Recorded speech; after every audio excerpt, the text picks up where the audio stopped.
Halo guys, kembali lagi bersama gue Ray dan hari ini gue akan mereview sebuah headphone portable dari Vivan. Tipenya adalah Liberty H100. Jadi ini headphone udah tanpa kabel ya, meskipun tetap bisa kalian gunakan kalau kalian memang pengen pakai kabel. Jadi ini ada 2-in-1 multifunction, jadi ada Bluetooth atau tetap bisa menggunakan kabel.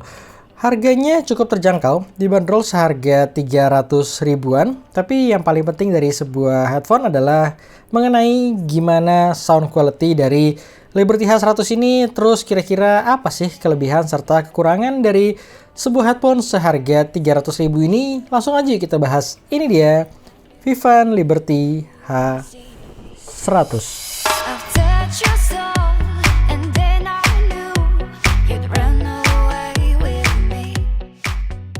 Oke, seperti biasa awal-awal gue akan membahas mengenai spesifikasi dan build quality-nya. Kalau dari sisi desain, gue cukup oke dari Liberty H100 ini. Dia sampingnya ini ada tekukannya ya, yang membuat desainnya memang sedikit out of the box dibandingkan headphone sejenisnya. Jadi menurut gue ini desainnya agak sedikit unik. Bahannya ini kayak besi gitu yang dibengkokin seperti ini, serta ada kayak logo ke bawah gitu ya. Ini kayak ada alur ke bawahnya. Di atasnya ini tulisan Liberty H100 dan udah sih, nggak ada apa-apa lagi. Dan ini bahannya mostly masih berbahan plastik, kayak housingnya ini berbahan plastik. Terus pad kulitnya ini juga agak apa ya, menurut gua agak kayak berbahan karet gitu ya. Ini tuh kayak bukan kulit sih kayaknya. Terus kita lihat dari build quality-nya, kalau menurut gue sih build quality-nya ya sesuai aja sama harganya. Nggak bisa gue bilang bagus banget, tapi nggak bisa gue bilang kurang bagus sih. Jadi overall sesuai lah dengan harganya. Terus housing-nya ini udah model kayak gini ya, jadi dia bisa menyesuaikan dengan bentuk kepala kalian. Tapi sayangnya ini tuh agak terlalu kendor, jadi nggak bisa nge-preset adjust gitu. Kalau misalkan udah berbentuk kayak gini, dia tuh kayak kendor gitu sistemnya.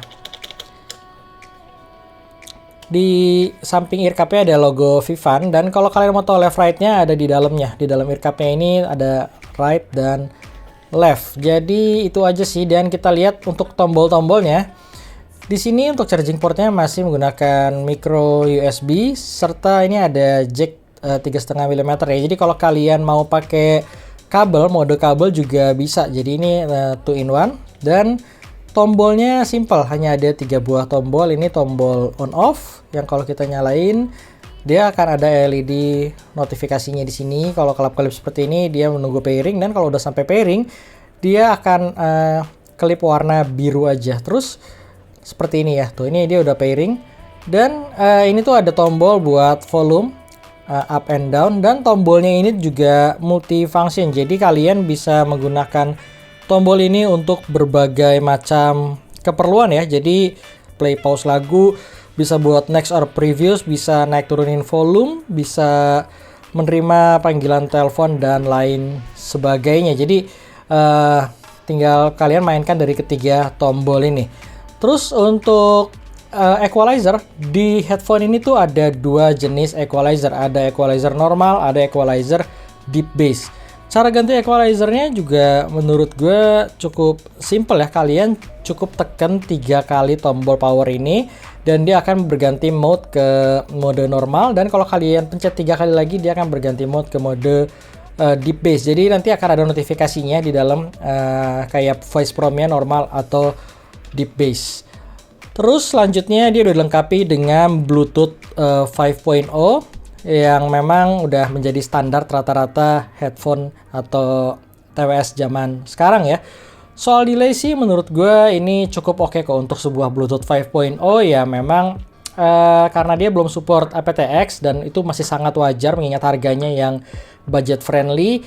Tapi untuk soal delay, gue ngerasa kalau kalian buat nonton streaming film atau nonton Netflix dan lain sebagainya, masih berasa delay tapi masih dalam batas toleransi yang aman. Tapi kalau kalian gamer, mungkin kalian bermain first person shoot seperti COD Mobile dan lain sebagainya, delay di Vivan H100 ini masih cukup berasa. Jadi lebih baik kalian mengalokasikan budget kalian atau kalian memakai mode yang pakai kabelnya ini buat lebih meminimalisir delay tersebut. Jadi delay tersebut akan berasa kalau kalian menggunakan mode Bluetooth-nya. Itulah kelebihan dari Vivan H100 ini, memang dia selain bisa pakai Bluetooth juga bisa pakai kabel buat kalian yang memang suka dengan bermain game. You love to talk. Talky. How long have you been here? I don't know, it's hard to say. You know, time passes differently here in the TVA. What does that mean? You'll catch up.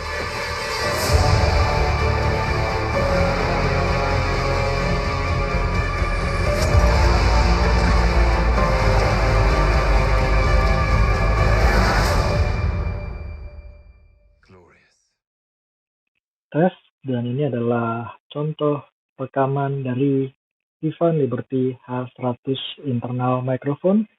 Gimana menurut kalian? Silahkan dinilai sendiri. Kalau menurut gue kualitas mikrofon dari Liberty H100 ini terbilang cukup baik di range harga 300.000.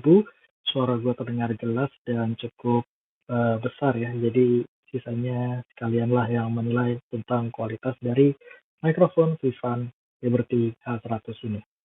Selanjutnya mengenai baterainya, dalam pemakaian gue ini bertahan cukup awet ya. Dia bisa bertahan seharian penuh ketika kalian pakai Vivan Liberty H100 ini. Jadi dari segi baterai gue nggak terlalu ada masalah. Jadi intinya baterainya cukup awet kok dari Vivan Liberty H100 ini.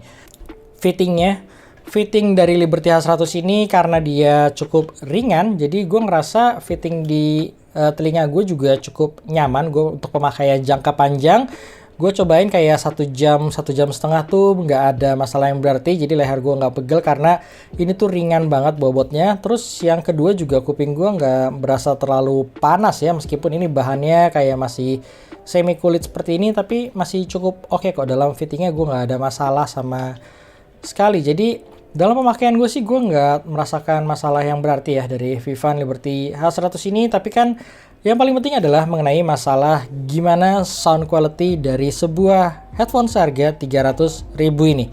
Jadi kita langsung masuk aja mengenai sound quality dari Liberty H100 ini. Seperti biasa ya, kalau sound quality itu merupakan murni opini dan pendapat dari gua pribadi, karena setiap orang pasti mempunyai selera dan pendapat yang berbeda. Ketika pertama kali gue denger Liberty H100 ini, gue pasti dengerinnya dalam mode deep bass. Jadi itu kayak mode preset bawaan ya dari Vivan ini langsung ke deep bass. At least yang di unit yang gue terima ini. Di mode deep bass gue ngerasa memang lebih buat bass head ya. Jadi bassnya memang cukup dominan. Untuk high frekuensinya gue ngerasa dari sisi detailnya biasa aja, tapi nggak sampai yang bener-bener roll off parah dan sampai overly warm, nggak juga. Jadi detailnya cukup kedengeran tapi bukan yang spesial. Untuk high frekuensinya untungnya di sini tuh smooth, jadi nggak ada sesuatu yang bikin harsh dan capek untuk pendengaran jangka panjang. Untuk suara vokalnya, suaranya agak mengarah ke warm. Dia nggak terlalu mundur kok, jadi basicnya vokalnya masih cukup netral yang berada di tengah. Gue nggak ada masalah sih sama intinya sama vokalnya, semuanya terdengar cukup baik buat range harga yang berkisar 300.000 ini. Untuk dari sisi bass, kalau menurut gue strong point dari Vivan H100 ini ada di sisi bass ya kali ya. Karena di range harga 300.000 buat sebuah headphone yang wireless seperti ini, bass di H100 ini menurut gue nggak malu-maluin kok. Jadi basicnya bassnya cukup baik, dentumannya cukup berasa, kuantitasnya juga cukup melimpah ya. Dan ketika gue switch ke mode normal, menurut gue sound quality-nya jadi menurun drastis. Jadi disclaimer dulu kalau gue tuh bukan bass head. Jadi gue tuh sebenarnya lebih suka yang balance, tapi gue juga nggak nemu karakter balance tersebut ketika gue pakai di mode normal. Karena vokalnya jadi super tipis, jadi cempreng, terus high frekuensinya jadi lebih harsh, bassnya pun hilang. Jadi menurut gue equalizer di normalnya itu hampir nggak pernah gue gunakan sama sekali. Jadi gue bener-bener make Vivan H100 ini di mode deep bass-nya tersebut. So far sih menurut gue Vivan H100 ini cocok banget bagi kalian yang memang bass head, bagi kalian yang suka bass, yang suka genre R&B, EDM maupun pop top 40 di sini tuh masih masuk ya. Jadi cocok buat genre-genre tersebut. Tapi kalau kalian suka dengan akustik, suka dengan classical, jazz yang bener-bener lebih suka dengan detail, yang analitik segala macam, mungkin kalian kurang cocok dengan Liberty H100 ini. Tapi balik lagi, ini sebuah headphone portable seharga Rp300.000. Jadi menurut gue plus minus dari headphone ini tuh menjadikan Liberty H100 masih worth it buat kalian yang memang mencari sebuah headphone portable seharga 300 ribuan. Kekurangannya yang gue temuin paling hanya dari finishingnya aja, seperti tombol-tombolnya yang memang gue ngerasa nggak terlalu kokoh ya. Dari sisi plastiknya ini terlalu plastiki banget. Sama yang tadi gue bilang di awal mengenai earpadnya ini kayak terlalu wobble aja gitu. Jadi kayak bener-bener kayak plastiknya, gue nggak tahu apakah dalam pemakaian jangka panjang ini tuh bisa bagus secara durabilitas ya. Karena gue baru pakai ini sekitar 1 minggu belakangan ini. Itu aja yang bisa gue sharing dari Liberty H100 ini. Gimana menurut kalian? Kalau kalian punya saran yang lain, punya pertanyaan dan lain sebagainya, kalian boleh tulis di kolom komen. Thank you bagi kalian yang udah nonton, dan sampai ketemu di review gue selanjutnya.